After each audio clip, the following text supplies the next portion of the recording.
নমস্কার বন্ধুরা, নমেডিক জয়ন্ত চ্যানেলে আপনাদের সকলকে করি স্বাগত। আজ আমি আপনাদের নিয়ে যাব দিকসুই গ্রামে, যেটা সীতারাম দাস ওঙ্কারনাথ দেবের গুরু আশ্রমে। এই আশ্রমের পুরো চত্বরটা তো ঘুরিয়ে দেখাবই, সাথে এখানে দুপুরের ভোগ প্রসাদও আমরা আজকে গ্রহণ করব। এই আশ্রমের ইতিহাসও আজকে আমি আপনাদের সামনে তুলে ধরব। শান্ত নিরিবিলি গাছপালায় মোড়া অপূর্ব সুন্দর এই আশ্রমের ভিডিও থাকছে আপনাদের জন্য। সঙ্গে থাকুন, দেখতে থাকুন। কিভাবে আসবেন এই সীতারাম দাস ওঙ্কারনাথ দেবের গুরু আশ্রম বা গুরু মন্দির? সব থেকে সহজ উপায় হলো বর্ধমান মেন লাইনের আপনারা ট্রেন ধরে নেবেন, আর আপনারা নেমে যাবেন তালান্ডু স্টেশনে। ব্যান্ডেলের দুটো স্টেশন পরেই বর্ধমান মেন লাইনে পরে এই তালান্ডু স্টেশন।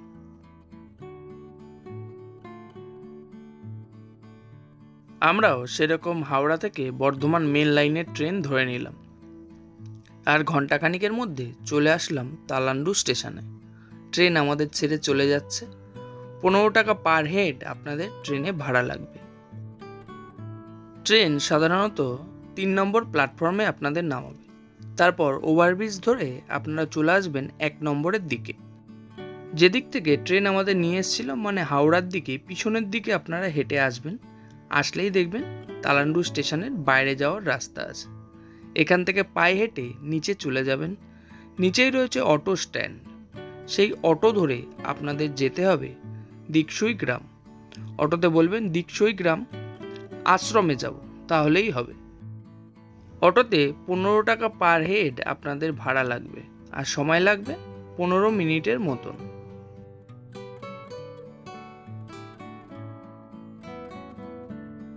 আমরাও সেরকম একটা অটো নিয়ে চললাম দিকসুই গ্রাম সীতারাম দাস ওঙ্কারনাথ দেবের আশ্রমের উদ্দেশ্যে।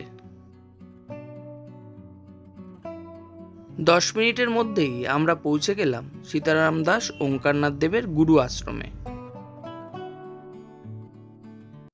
এটি হলো ভারতীয় সাধক এবং বাংলার এক আধ্যাত্মিক গুরু শ্রী শ্রী সীতারাম দাস ওঙ্কারনাথ দেবের গুরু আশ্রম সাধন সমিতির সামনে আমরা এসে পৌঁছেছি। এই সাধন সমিতি 1320 বঙ্গাব্দে শ্রী শ্রী সীতারাম দাস ওঙ্কারনাথ দেবের গুরুদেব শ্রী দাশরথী দেব যোগেশ্বর মানুষের মনে আধ্যাত্মিক, সাধনাত্মিক এবং চেতনাবোধ জাগাতে প্রতিষ্ঠা করেছিলেন। পরবর্তী সময় শ্রী শ্রী সীতারাম দাস ওঙ্কারনাথ তাহার যোগ্য শিষ্য হিসাবে এই আশ্রমের শ্রীবৃদ্ধি ঘটিয়েছে।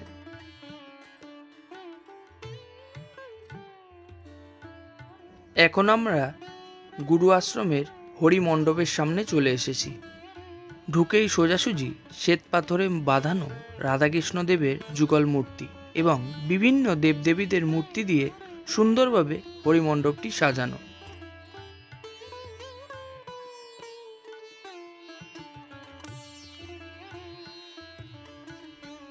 মাঝখানে রয়েছে শ্রী শ্রী দাশরথী দেব যোগেশ্বরের মূর্তি।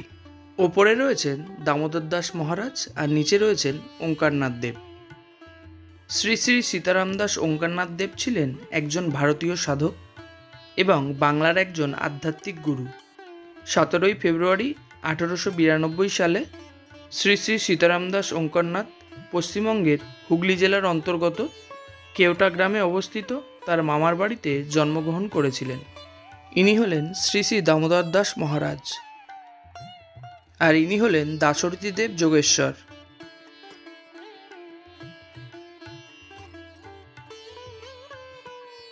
ইনি হলেন শ্রী শ্রী সীতারাম দাস ওঙ্কারনাথ দেব। ইনি হলেন পরাশঙ্কুজ রামানুজ। সীতারাম দাস ওঙ্কারনাথ দেবের তিনি শিষ্য ছিলেন। এই মূর্তিগুলি আপনারা হরি মন্দিরেই দেখতে পাবেন। কেওটা গ্রামে ওঙ্কারনাথ দেবের জন্মের সময় তার নাম ছিল প্রবোধচন্দ্র চট্টোপাধ্যায়। তার জন্মদাতা ছিলেন প্রাণহরি চট্টোপাধ্যায় ও মল্লাবতী দেবী। ওঙ্কারনাথ দেব প্রথমে তার গ্রামের স্কুলেই পড়াশোনা করতেন। তারপর তিনি সিদ্ধান্ত নেন দিকসুই গ্রামের এই দাশরথী যোগেশ্বর দেবী তার গুরু হবেন। যদিও তিনি পশ্চিমা শিক্ষা অর্জনের জন্য প্যান্ডেল চার্চ স্কুলেও ভর্তি হন।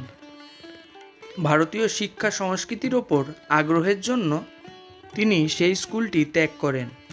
তারপর তিনি গুরুদেব দাশরথী যোগেশ্বরের বাড়িতে অধ্যয়ন করেন, যেখানে তিনি দৈনন্দিন কাজের পাশাপাশি আধ্যাত্মিক শিক্ষা গ্রহণ করেন। আজ আমরা সেই গুরুগৃহই আপনাদের ঘুরিয়ে দেখাবো।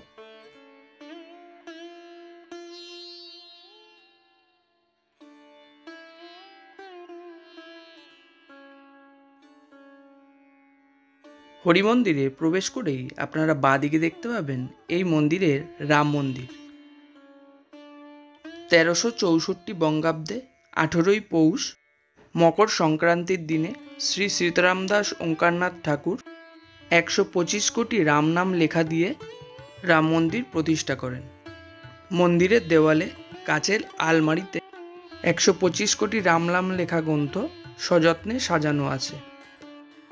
গুরু দাশরথী দেব তার নাম রেখেছিলেন সীতারাম। নাম ও ওঙ্কারনাথ ছিল এক ঐশ্বরিক প্রকাশ, যা পরে তুমানন্দ গিরি দ্বারা খচিত হয়েছিল। এইভাবে প্রবোধ সীতারাম দাস ওঙ্কারনাথ নামে পরিচিত হন।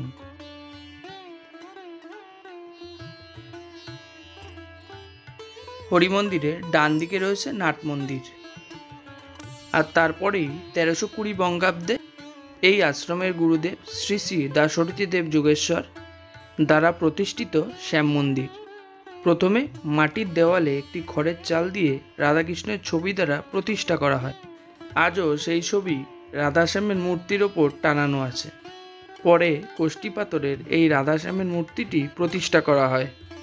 উড়িষ্যার পুরীতে শ্রী শ্রী সীতারাম দাস ওঙ্কারনাথ ভগবান জগন্নাথ দেবের এক অভয় দর্শন করেছিলেন এবং তিনি নির্দেশ দিয়েছিলেন, যাও যাও এবং নাম দাও।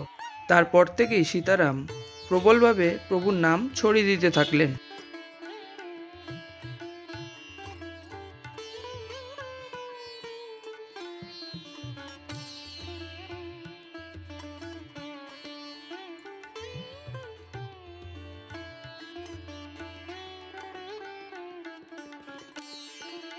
বন্ধুরা, আশ্রমের টাইমিংটা আপনাদের বলে দিই। আশ্রম চত্বর কিন্তু সারাদিনই খোলা থাকে।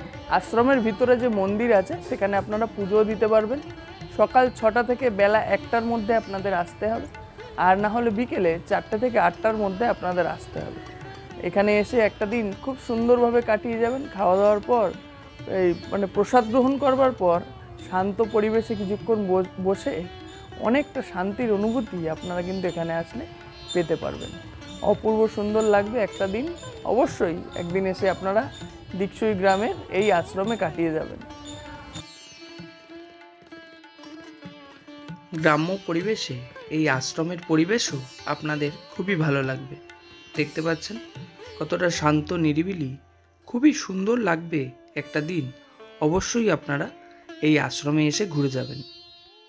নাট মন্দিরের পাশের উঠানেই রয়েছে এখানের সন্ন্যাসী গৃহ এবং ভোগ প্রসাদ তৈরির জায়গা। এই যে এই ঘরটা দেখতে পাচ্ছেন, এখানেই দুপুরের ভোগের প্রসাদ তৈরি করা হয়।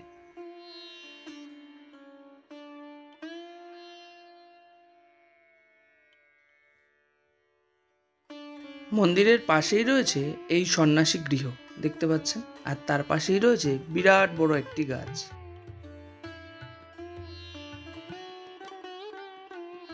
এইবার আস্তে আস্তে আমরা আপনাদের নিয়ে যাব সীতারাম দাস ওঙ্কারনাথ দেবের যে গুরু আশ্রম, তার পাশেই রয়েছে গুরুর গৃহ। সেখানেও অনেক মন্দির রয়েছে, সেগুলো আপনাদের এবার আমি দেখাবো।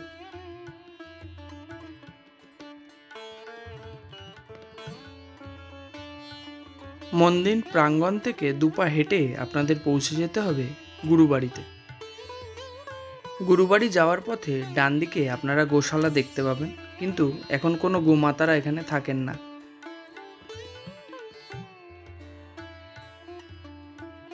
গোশালা পেরিয়ে আসলেই ডান দিকে আপনারা দেখতে পাবেন মৌন কুঠির। এখানে থাকেন মহিলা শিষ্যারা, যারা হরিনাম জাপ করছেন মৌন ব্রত রেখে। আর এই মৌন কুঠির থেকে একটুখানি সামনে এগিয়ে গেলেই সীতারাম দাস ওঙ্কারনাথ ঠাকুরের খুব কাছের শিষ্য শ্রী মাধব স্বামীজির সমাধি মন্দিরে।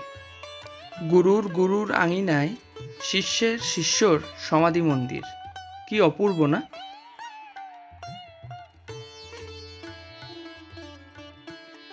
এইবার আপনাদের নিয়ে যাব গ্রাম্য মেঠো পথে গুরুবাড়ির উদ্দেশ্যে।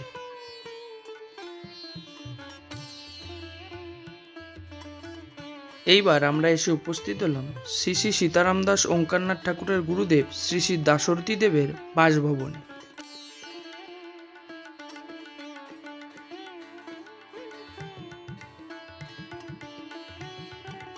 গুরুবাড়ি প্রবেশ করেই সোজাসুজি রয়েছে গুরুদেব এবং শিষ্যের ছবি। এই পবিত্র স্থানে এই দুই মহাপুরুষ থাকতেন।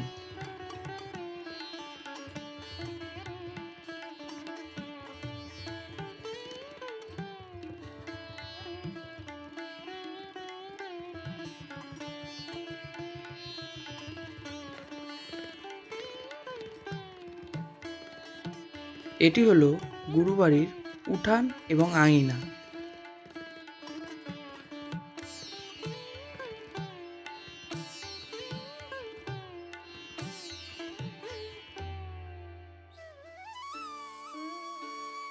এইবার আমরা প্রবেশ করে গেছি গুরুগৃহের অন্দরমহলে।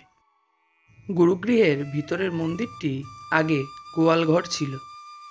এই পবিত্র স্থানে এক রাতে শ্রী শ্রী সীতারাম দাস ওঙ্কারনাথ দেব ওনার গুরুদেব, গুরুমা ও তার সহধর্মিণী কমলা মাকে বিশ্বরূপ দর্শন করিয়েছিলেন।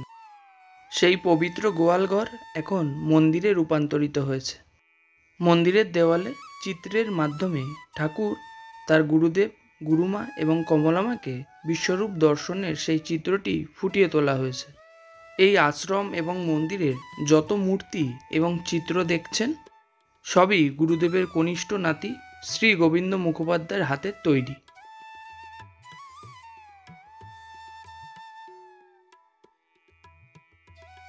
গুরুবাড়ি থেকে বেরিয়েই ডান দিকে গুরুদেবের পূর্বপুরুষদের গোপালের মন্দির। 500 বছরেরও প্রাচীন এই মন্দির। ভোগ লেগে গেছিল, তার জন্য ভিতরে গিয়ে আপনাদের দেখাতে পারলাম না। প্রায় 500 বছরের পুরনো এই গোপাল মন্দিরের অপর দিকেই রয়েছে শ্রী ওঙ্কারনাথ ঠাকুরের শ্বশুরগৃহ। এখানেই সীতারাম দাস ঠাকুরের সহিত পঞ্চবর্ষকন্যা কমলা মায়ের দর্শন হয়। সেই দৃশ্য স্মরণে রাখার জন্য এই মাতৃমন্দির। এই মন্দিরের ভেতরে কমলা মায়ের ছবি অধিষ্ঠিত। পাশে স্বামী শ্রী সীতারাম দাসের ছবি।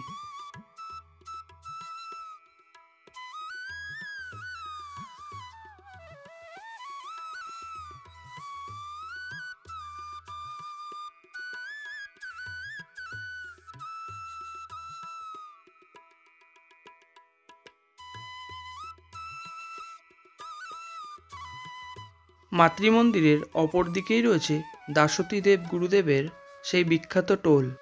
এখানেই সীতারাম দাস ওঙ্কারনাথ তার আধ্যাত্মিক সাধনা করেছিলেন। এই টোলেই ছাত্ররা বসে গুরুদেবের কাছ থেকে জ্ঞান লাভ করতেন।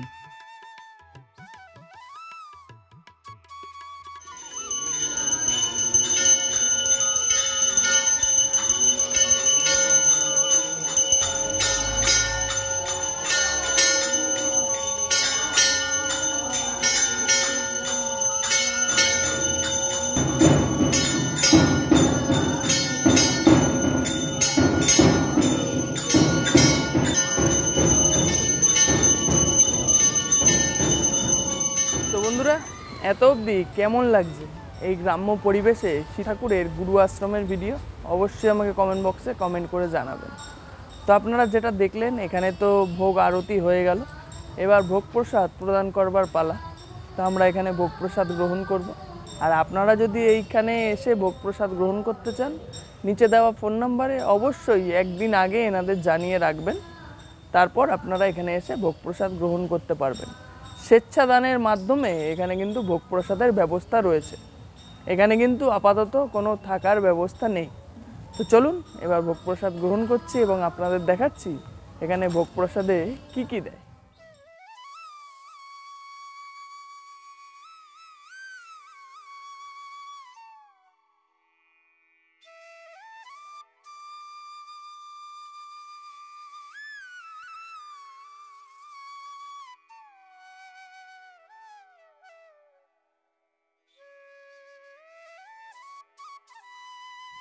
তো বন্ধুরা, কেমন লাগলো এই সীতারাম দাস ওঙ্কারনাথ ঠাকুরের গুরু মন্দির বা গুরু আশ্রমের ভিডিও?